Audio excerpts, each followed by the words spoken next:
But that's what this whole concept of master storytelling is about.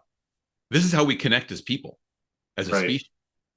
It's the stories we tell that we go. When I said to you, yeah, I lived in Arizona for 7 years. All of a sudden, you're like, wait, no way, and we all of a sudden had this instant bond that we had this thing in common. That Right. that's what happens, and that's what we do as a species that connects us to each other. Cause no problems. I just wanna live my life, but I keep on hearing about nonsense.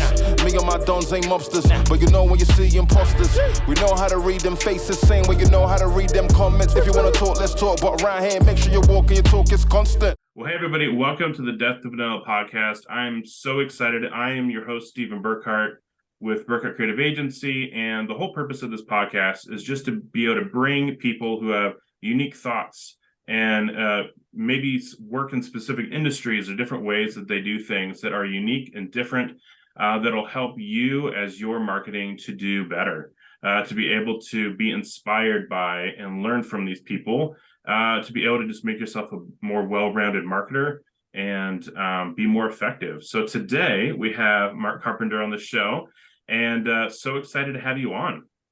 Thank you, Stephen. Wonderful to be here with you. And I love that introduction about just finding ways that we can even be just a little bit better to make our marketing and our businesses a little bit stronger. Absolutely.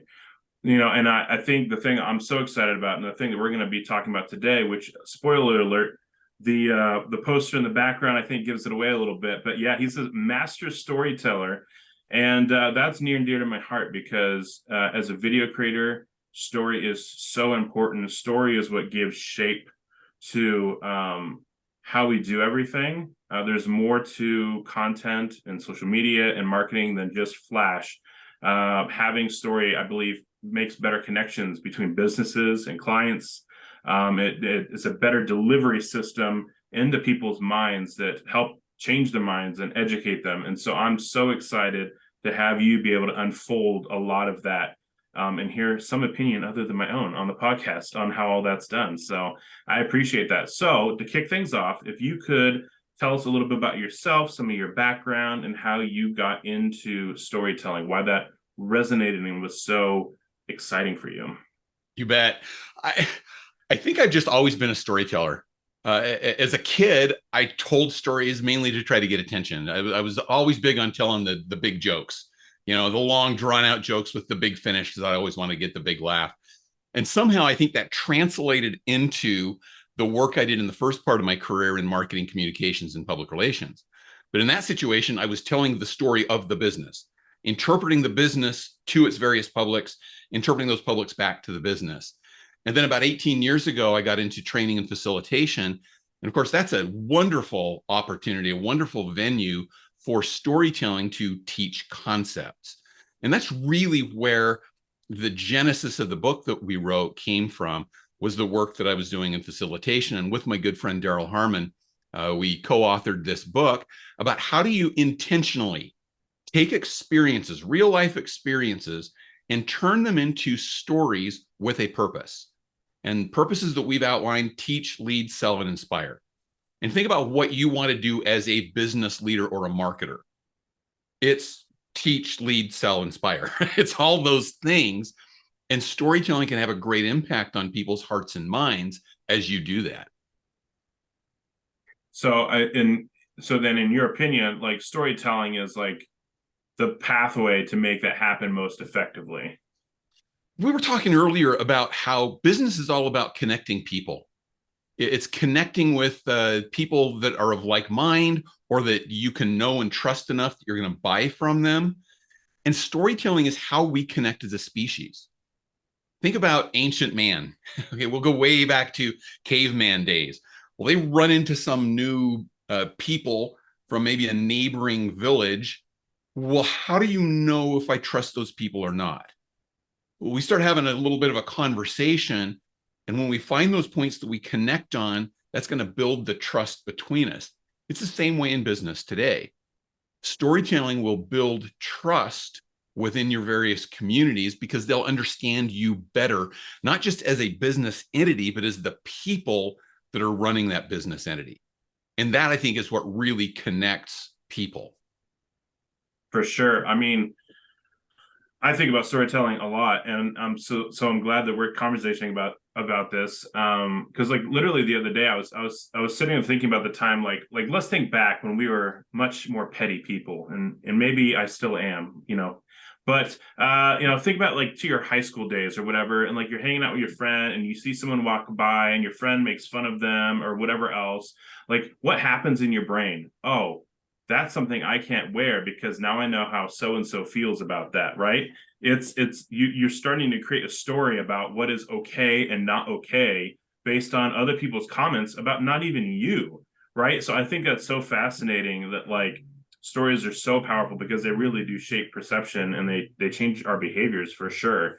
I'll even give you another example, a similar example to that a friend of mine shared with me, that he got on an airplane and an older gentleman came on with what it looked like was a couple of his grandchildren. And he was standing in the aisle trying to get things set in the overhead bin, backing up the people that are coming in. And my friend's sitting there being judgmental and thinking, come on, don't you know how to get on an airplane? Come on, you're backing everybody up. You're slowing down the process. This guy takes his jacket off and he's wearing a shirt from the alma mater of my friend. And my friend looks at that and he goes, oh, that guy can't be that bad. All of a sudden it just switched because we found that common ground. Right. And the common ground that we find is going to connect us with that other person. Storytelling is a great way to find common ground with each other. Absolutely. So I think that one of the pieces that I think is missing is like there's two parts to it. I'm thinking in real time here. So one of the things that I really love is have you ever heard of like Donald Miller? He talks about like one of his like ethos is making sure that it's about the customer, about the client, about the other person, right? So for me, like I love that you're talking about a business telling a story that builds connection, and I 100% back that. The one thing that I always find I think is a little bit tricky is like, how do you end up constructing stories that are like about the business but are really about the customer? You know what I mean? Because obviously as a business, like you want people to connect with you and all these other things. So how do you go about building a story that does educate people on the business or the service or the product or the impact, but is like about them? Let me answer that with an experience that I had recently. A couple of weeks ago, I was leading a session at a conference about storytelling.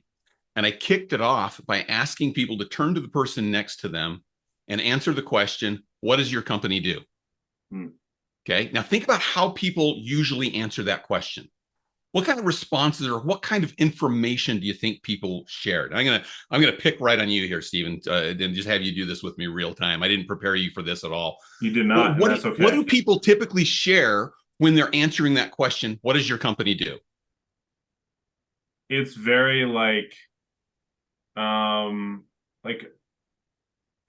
it's a little bit of like a canned response usually, and it's usually about like what it is they actually do, like to put myself on the spot, like I shoot video, right, that is what I do, but I know that there's more depth to it than that, but yes, but that is exactly, it's like the actual service, the actual product. It's our products, our services, maybe how many customers we have, maybe where we're located, or who the customers are that we serve generally. It's very much informationally based. Yeah. I had them do that. And then I said, now I want you to think about a brand that makes you smile. That's a question I stole from Nick Westergaard, who runs a brand lab out at University of Iowa. And I said, think about a brand that makes you smile. Now turn to that same person and tell that person about the brand that makes you smile.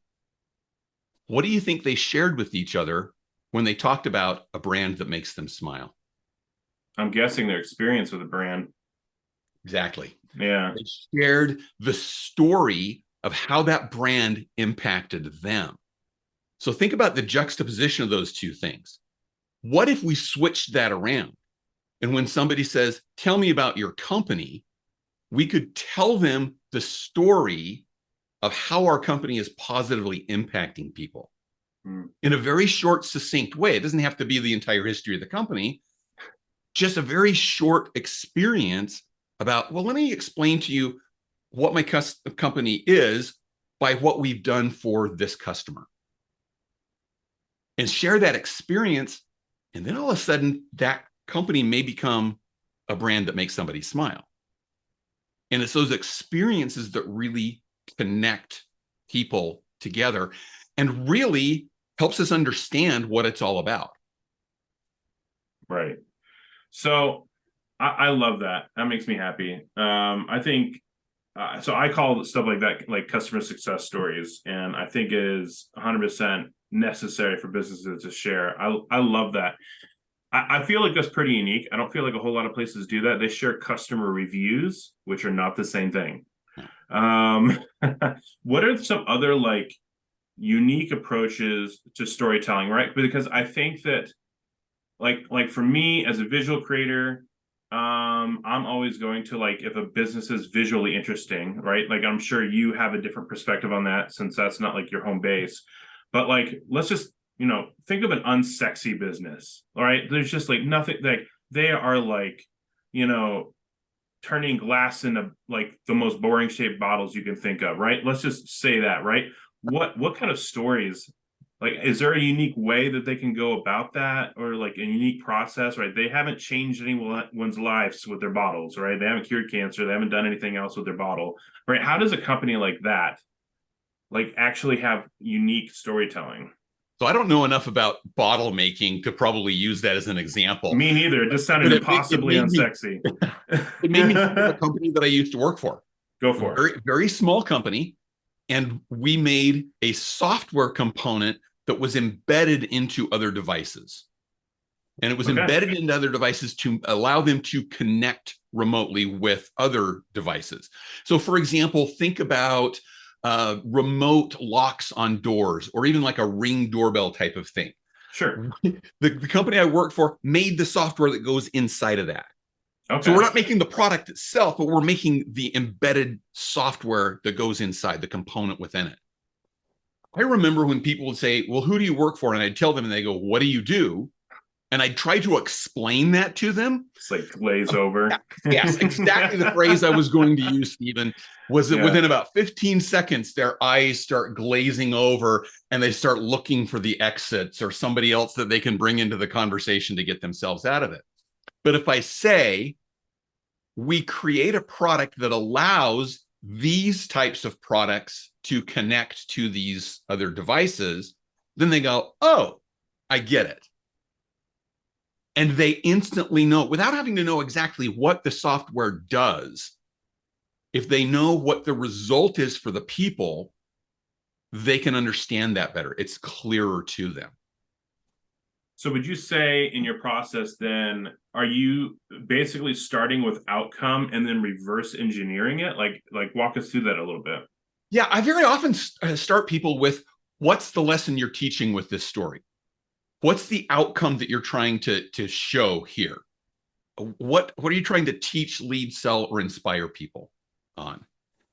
And when you start with that, then you can find the experience that leads to that outcome, and that helps you edit. It keeps you from getting into the mode where you're sharing an experience, but you're sharing every piece of the experience because you're not exactly sure where it's going. So you wander your way through the story looking for a point. But if I know the point that I'm trying to get to at the end, I can get there on a straighter line and say, okay, these are the components, the elements of that experience that are going to drive to that point. Then I'm going to be more succinct. I'm going to be more clear, and it's going to connect better with the people who are listening to it. Absolutely. It is hard to know what to leave out when you don't know what point you're making. Yeah. And that's we refer to that as, you got to land the plane. Yeah. You got to know what airport you're going to, or your plane's just going to fly around looking for someplace to land. And you've heard people tell stories like that. Yeah. They wander around looking for a point, and sometimes they never really find the point. The plane just runs out of engine or runs out of gas and it crashes, and you don't get anything out of that story. So it's different than just telling an experience. It's telling an experience with a point that you're making. That's how you can transition it into a story that has impact. Absolutely. The thing that I feel like we're hitting over and over again is what I would call intentionality. So I feel like I already know the answer to this question, but for the sake of asking, do businesses typically have this level of intention with their storytelling? Or is it kind of a mixed bag? Yeah, I think there is some mixed bag. I think some do it, some don't. I think sometimes, particularly when we get into leadership positions, we forget about intentionally acting like a person. As people, we very naturally tell stories to each other. We share these experiences because, again, this is how we connect. Right. In leadership positions, and sometimes we act more like the position than the person. And the position's going to share things like facts and figures and data and show how smart I am and show that I'm right and get that information across.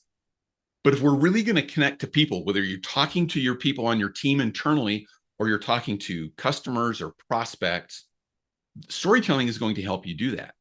We have to be more intentional and conscious about that. When we do, that makes us more human. It makes us more relatable. People will actually understand better. There's research that's done that shows that when people are shared information in the form of a story, they remember it better, they remember it more accurately, and they find it more credible. And that's the part that was interesting to me, to find it more credible.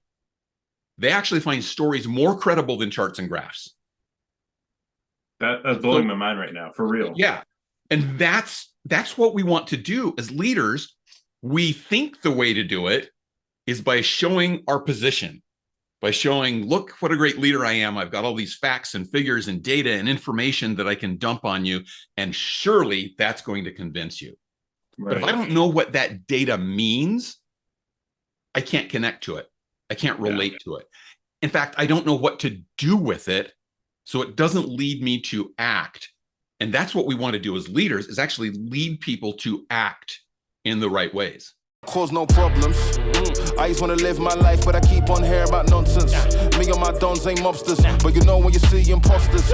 We know how to read them faces, same way you know how to read them comments. If you wanna talk, let's talk, but around here, make sure you walk and your talk is constant.